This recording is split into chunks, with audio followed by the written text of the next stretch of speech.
amigos, estamos iniciando mais um programa Esclarecimentos Oportunos. Lembramos sempre que este programa é uma realização da Sociedade Espírita Francisco de Assis, casa sediada na cidade de São Paulo. Conosco, como sempre, nosso companheiro Milton Felipelli. Tudo certinho, seu Milton? Tudo bem, obrigado, amigo Coelho, estou bem, já pronto aqui para mais um programa e pela oportunidade desejar a todos os nossos amigos que os bons espíritos nos ajudem sempre. Ô, meu amigo Milton, vamos atender aqui mais uma solicitação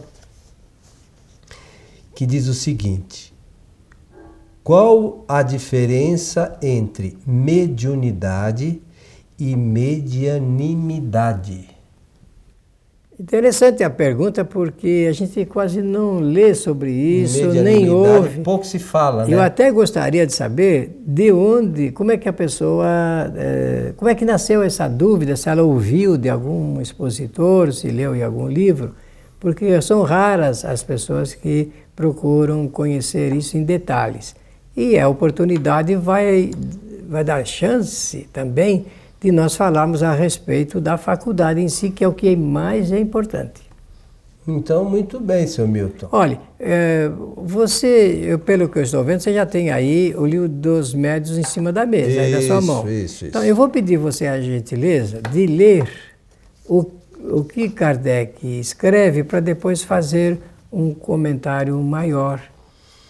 Então, aqui é o capítulo 32 do Livro dos Médiuns, que tem lá o vocabulário espírita. Então diz assim: medianimidade, faculdade dos médiuns, sinônimo de mediunidade. É isso mesmo? O Kardec usava, a vez ou outra, como sinônimo, mas ele já vai tipificar. Então, essas duas palavras, a miúdo, são empregadas indiferentemente, querendo dizer, querendo fazer uma distinção, poder-se-ia dizer que mediunidade tem um sentido mais geral e medianimidade um sentido mais restrito. Ao dom da mediunidade, a medianimidade mecânica. Muito bom, isso é interessante. Se nós nos acostumarmos a expressar pelo vocabulário espírita, nós falaremos as coisas de maneira certa. Isto é, colocaremos as palavras de acordo com a coisa correta. E se isso acontecer, vai melhorar muito a nossa conversação, porque nós, os espíritas, deveríamos, a rigor, usar só o vocabulário espírita para designar fenômenos, coisas e acontecimentos. Kardec, eu não me lembro exatamente aonde, você é muito mais estudioso, você talvez se lembre. Diz assim: se a gente der um nome para cada coisa, a gente não se confundiria tanto, Isso né? mesmo. E nós, eu não sei se preguiça ou sei lá o quê, achamos que, não, mas é tudo a mesma coisa. Na verdade não é, né?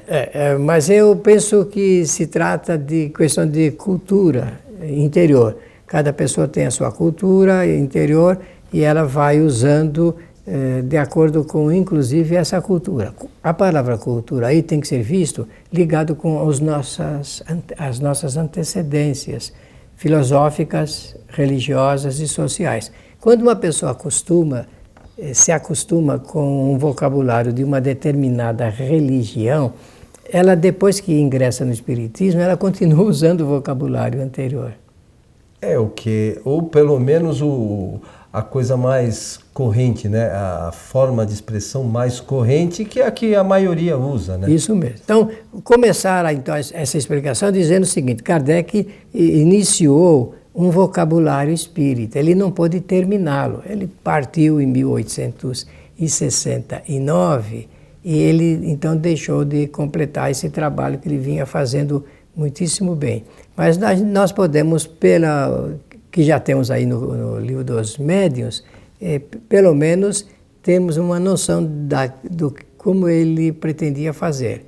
vou fazer um comentário histórico só para ajudar aqui naqueles que gostam de estudar, de examinar a matéria.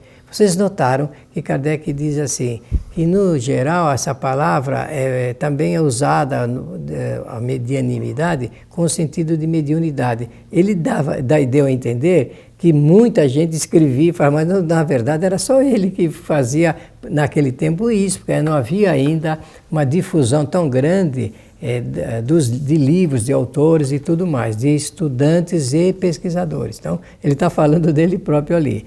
Ele usava, assim, essa expressão, a palavra medianimidade, também com o mesmo sentido, mas notem que é muito mais fácil falar mediunidade do que medianimidade. Mas elas são duas coisas, uma complementa a outra e uma vai dar uma explicação. Quando ele usa a palavra mediunidade, está falando da faculdade que todos os seres humanos possuem. Olha o que eu disse. Mediunidade é a faculdade que todos os seres humanos possuem, em diversos graus e tudo mais. Agora, quando se trata de medianimidade, significa do tipo mediúnico que a pessoa tem. Às vezes a pessoa ela tem a faculdade, mas não é médium de intermediação. Não recebe espíritos, é assim que fala o povo. Não recebe influência recebe, mas não caracteriza essa intermediação. Nem por seu intermédio os espíritos falam, nem pela sua mão os espíritos escrevem, nem vê espíritos, nem ouve espíritos. Então, ela possui a faculdade como está ali na latência.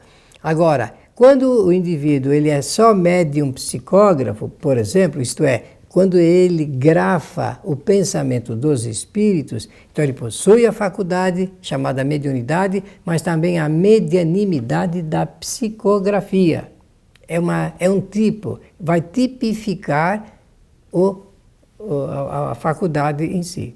Dá para entender? É uma coisa mais específica, específica, né? Palavra certinha, essa específica, detalhadamente específica.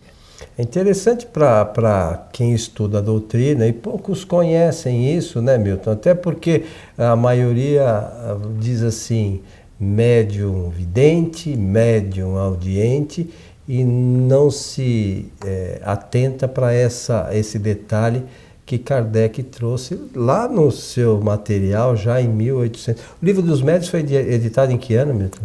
Em janeiro de 1861. Então, já se vão aí 154 anos, né? E com sucesso, é um livro... 155 já, né?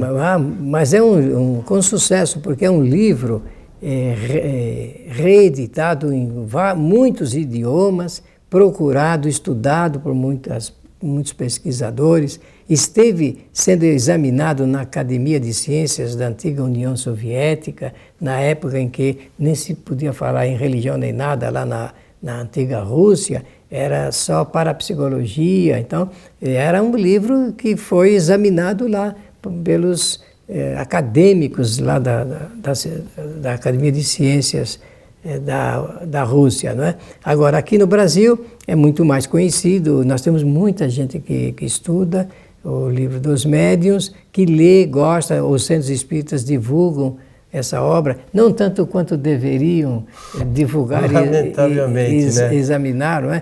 Porque não dá para a gente justificar a ausência de um estudo metódico do Livro dos Médiuns num centro espírita. O que mais deveríamos fazer dentro de um centro espírita é exatamente isso, estudar a doutrina, conhecer a doutrina, pesquisar tudo sobre a doutrina. Até porque, se nós fizéssemos isso, reuniões de experimentação, de instrução, de educação dos médiuns, de aplicação da mediunidade, nós já falaríamos essa palavra que Kardec designou aí, para fazer a tipificação da mediunidade. Mas nós não fazemos isso e nem sabemos o valor, por isso eu fiquei curioso em saber de onde a pessoa tirou essa notícia aí para poder fazer essa pergunta em nosso programa. Milton, só reforçando aqui o que você acabou de falar. Lamentavelmente, hoje, as pessoas que ingressam na doutrina espírita, ou as próprias casas espíritas, nas próprias casas espíritas, com exceção de poucas, se estuda as obras de Kardec. As obras fundamentais da doutrina espírita são o Livro dos Espíritos, o Livro dos Médiuns, o Evangelho segundo o Espiritismo, a Gênese e o Céu e o Inferno. Primeiro o Céu e o Inferno. Primeiro o Céu e o Inferno, depois a Gênese. Mas são essas obras. Quem quer estudar Espiritismo e não conhece essas obras, desculpe, é espiritualista, não é espírita. É isso mesmo. E se não trabalhar esse conhecimento, vai enveredar mais pelo caminho espiritualista. Não que isso seja errado, só que assim, eu não posso dizer que sou espírita se eu não pratico ou não levo às pessoas os conhecimentos contidos nessas obras. Por falar em vocabulário, é exatamente isso, né? Estamos falando aqui do vocabulário. Que acontece, é verdade. E tem um outro detalhe que eu quero aproveitar, não é reforçando, mas quem sabe ficando ao seu lado nessa fala tão bonita que você faz. É o seguinte, nenhum outro livro de nenhum outro autor substitui essas obras. É engano imaginar que lendo um livro de um autor que também tratou de mediunidade, fez lá classificações, sistematizações, elaborou lá um processo didático de apresentação. Nenhum outro autor, nenhuma outra obra substitui o Livro dos Médiuns quando o assunto é mediunidade. Não tem jeito. Por quê? Porque a origem de todo o trabalho está ali. Nós não podemos, não existe nenhuma autoridade maior em espiritismo do que Allan Kardec. Ele pode falar com autoridade, escrever com autoridade, porque realmente ele é o autor, o criador, inclusive desse início fantástico que os espíritos sugeriram para nós termos aí um mundo mais feliz com base nessa realidade. Ele é o cientista do invisível. Allan Kardec é o cientista do invisível. Ele levantou essa cortina que escondia o outro lado, escancarou isso para o mundo. Nenhum outro filósofo, nenhuma outra filosofia, nenhum outro autor pôde fazer isso com tanta proeficiência quanto Allan Kardec.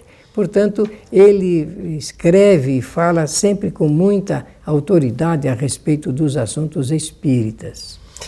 Aproveitando, aqui no Livro do Médium, no capítulo 4, é o capítulo que trata dos sistemas, e aqui Kardec aborda uma série deles. Então, quem quiser entender, inclusive o que o Milton falou, que existem muitos espíritos sistemáticos que criam suas próprias doutrinas, e nós, vamos dizer assim, que não acompanhamos a orientação dos espíritos superiores, que são realmente os responsáveis pela codificação espírita, preferimos dar ouvido a esses espíritos sem ter o cuidado de usar o que os espíritos falam, a fé raciocinada. É verdade. Se a gente usasse a fé raciocinada, a gente não cairia nesses enganos. Porque é o que eu comentava com você, né, Milton? Nós temos dois caminhos. Ou nós raciocinamos, ou nós somos fanáticos. Porque a fé sem o exercício pleno da razão leva à fascinação. E a fascinação leva ao fanatismo. Então o que acontece? Será que nós espíritas estamos nos tornando fanáticos? Mas tem muitos espíritas. Ou estamos usando a razão? Nós acreditamos nas coisas porque nós chegamos à conclusão ou porque alguém falou, ou espírito ou médium.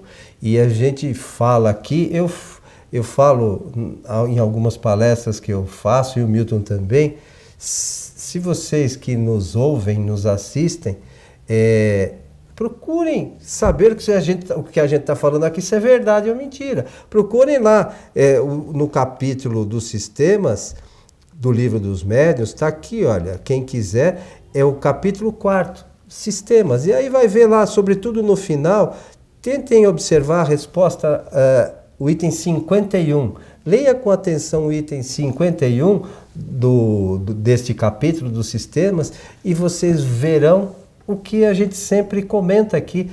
Não, como é que uma obra, veja, como é que todo esse conteúdo que nos foi trazido por espíritos superiores, que nós, né, Milton, não temos nem ideia da do superioridade, grau de conhecimento desses espíritos.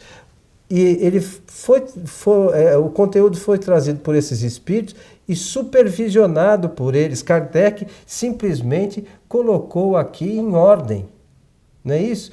Como é que uma coisa trazida por espíritos com esse grau de conhecimento ia estar faltando um pedaço que precisasse de um complemento? E os espíritos, como são superiores, eles têm a humildade de falar assim: olha, se faltar alguma coisa, isso vai ser comprovado cientificamente, né? E o que se trouxe de novo da doutrina? Alguma coisa foi comprovada cientificamente? Em termos de ciência, só especulações. É lamentável. Só especulações. É como se a gente continuasse acreditando em Papai Noel, em Coelhinho da Páscoa, até por mim, né? Não acreditem no coelho aqui. Não. Verifiquem se o que a gente está falando é verdade ou é mentira. Ou a gente vai se tornar fanático. A gente precisa escolher o que a gente quer para a nossa vida. Não cabe o fanatismo dentro da doutrina espírita, do exercício, da corrente, da motivação, do movimento, porque o espírita ele tem que estudar a doutrina. Tem. Não há como ser espírita sem estudar a doutrina, não é? Então, quando se fala de fé raciocinada, fé, nós já sabemos, é certeza, é convicção, é comprovação. Isso é a fé íntima das pessoas, não é a crença nem adoração, porque a crença e a adoração já são estágios anteriores a essa convicção. A convicção. Então é preciso ser espírita convicto, ter aquela certeza. Certeza, quando eu falo, olha, os espíritos, desejo que os espíritos superiores nos ajudem, é porque eu tenho a certeza absoluta, nós podemos ser ajudados por eles se nós tivermos o quê? Tivermos essa confiança e criarmos essa predisposição deles nos ajudarem. Não é assim? Essa é a nossa saudação. Fé raciocinada. E raciocinada, o raciocínio é a lógica da vida. Passa tudo pelo crivo da razão. O que não é razoável, nós não devemos aceitar. Dia desse eu assistia na internet a palestra de um desses filósofos e tal, e ele falava sobre questões hoje que está muito aí em evidência, de livros de autoajuda. Ele disse uma coisa que para mim pareceu bastante interessante e engraçado até. Esse livro de autoajuda serve bastante para quem escreveu. Porque não tem como escrever um livro de autoajuda para os outros, né? Só para mim mesmo. Pois aí ele até comentava, olha, eu tenho a fé inabalável. Ele falou, então, você tem uma fé inabalável? Fica na beira de um edifício de 50 andares e fala assim, pula e fala assim, eu vou voar, e vê se voa. Então, as coisas têm que ser raciocinadas. Não é porque alguém falou alguma coisa que a gente tem que acreditar e achar que aquilo é a solução de todos os nossos problemas. A doutrina espírita tem as informações necessárias para todas as pessoas que buscam isso. Só que precisa estudar. É necessário conhecer. Estudar significa conhecer. Bem, então, olha, penso que nós falamos a respeito de mediunidade e medianimidade, mostrando ali o que parece a pequena e fundamental diferença colocada por Allan Kardec. O senhor Milton Filipe, estamos chegando ao final de mais um programa Esclarecimentos Oportunos. E pela oportunidade, agradecer a atenção de todos, desejando-lhes que os bons espíritos nos ajudem sempre. Da nossa parte, fica sempre a sugestão da leitura das obras, ou estudos, sobretudo, das obras de Kardec, e especificamente sobre esse tema, o Livro dos Médiuns. Está lá no capítulo 32, né, do Livro dos Médiuns, esse vocabulário espírita. A você que esteve conosco, nosso abraço e até o nosso próximo encontro.